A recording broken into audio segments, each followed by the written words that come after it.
भारतीय नागरिक सुरक्षा संहिता के अंतर्गत दोष मुक्ति की कार्यवाही पर कब रेस जुडिकाटा लागू नहीं होता है। जैसा कि हम लोग अभी तक यही जानते रहे हैं कि भारतीय नागरिक सुरक्षा संहिता की धारा 337, जिसे रेस जुडिकाटा के नाम से पूर्व न्याय या प्रांग न्याय के नाम से जाना जाता है, ये दोष मुक्ति और दोष सिद्धि की कार्यवाही पे पूर्ण रूप से लागू होती है अगर वो सक्षम न्यायालय के द्वारा निर्णय दिया गया है और वो निर्णय इनफोर्स है, यानी लागू है। बट इस नियम का अपवाद है, दोष मुक्ति की कार्यवाही पे भी हमेशा रेस जुडिकाटा लागू नहीं होता है। भारतीय नागरिक सुरक्षा संहिता की धारा 247 के अंतर्गत जब किसी व्यक्ति को दोष मुक्त किया जाता है, जो एक डीम्ड दोष मुक्ति के नाम से जानी जाती है धारा, तब उस पर रेस जुडिकाटा लागू नहीं होता है। क्या है धारा 247? आइए समझते हैं उसी को।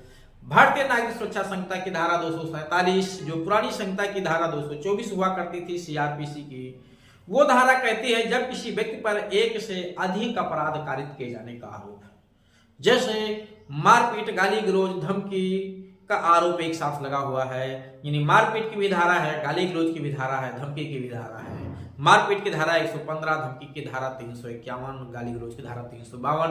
पुरानी संहिता यानी भारतीय दंड संहिता की धारा 323, 504, 506 लगी हुई है, तो एक से अधिक अपराधों का आरोप लगा हुआ है। ऐसी दशा में धारा 247 भारतीय न्याय नागरिक सुरक्षा संहिता की धारा कहती है कि जब किसी व्यक्ति पर एक से अधिक अपराध का आरोप लगाया गया हो और उसमें अदालत के द्वारा उसे बड़े अपराध के लिए दोषी ठहरा दिया गया, जो उसमें सबसे बड़ी धारा है उसके लिए दोषी ठहरा दिया गया। बड़ी धारा का तात्पर्य जिसमें सजा ज्यादा है और उसे दोषी ठहरा दिया गया, तो जो शेष आरोप है उसे जो लोक अभियोजक है वो अदालत की अनुमति से वापस ले सकता है, या अदालत खुद उसमें कार्रवाई करना बंद कर सकती है।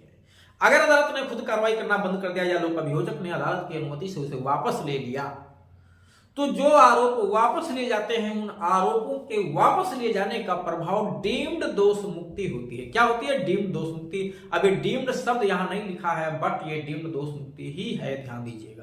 और इस डीम्ड दोष मुक्ति पे भी जनरली रेस जुडिकाटा लागू होता है, बट ये जो दोष मुक्ति है इस पे लागू नहीं होता है। क्यों? क्योंकि इसी धारा में ये नियम लिखा हुआ है कि अगर आरोपी जिसे बड़ी धारा के लिए दोषी ठहरा दिया गया, अगर वो अपील या रिविजनल कोर्ट में चला गया, यानी इसकी अपील या रिवीजन फाइल कर दिया, जो भी राइट होगा उसको अपील का राइट है, तो